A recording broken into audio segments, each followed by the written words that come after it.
पार्थ पवारांच्या पराभवाचा बदला घेणार असा विडा राष्ट्रवादी शरदचंद्र पवार गटाचे आमदार रोहित पवारांनी उचललाय। गेल्या लोकसभा निवडणुकीमध्ये श्रीरंग बारणेंनी मावळमध्ये पार्थ पवार यांचा पराभव केला होता। मात्र त्याच श्रीरंग बारणेंसाठी पार्थ पवार सध्या प्रचार करतायत। यावरून देखील रोहित पवारांनी पार्थ पवार यांना डिवचलंय।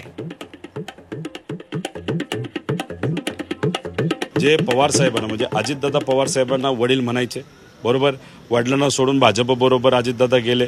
वडिलांचाही विचार त्यांनी केला नाही आणि आता मुलाचाही विचार केला नाही। ज्या व्यक्तीने मुलाचा पराजय केला त्याच व्यक्तीच्या फॉर्म भरण्याच्या दिवशी ते स्वतः तिथे उपस्थित असतात। ठीक आहे, वडील कदाचित पार्थला विसरू शकतात पण हा भाऊ विसरणार नाही। पार्थचा जे काही पराजय झालाय ज्या व्यक्तीने केलाय त्या व्यक्तीच्या विरोधात प्रचार करण्यासाठी आणि संजोग भाऊंना निवडून आणण्यासाठी हा पार्थचा भाऊ आणि एक सामान्य कार्यकर्ता, नागरिक आणि स्वाभिमानी नागरिक आज या प्रचारामध्ये उतरलेला आहे।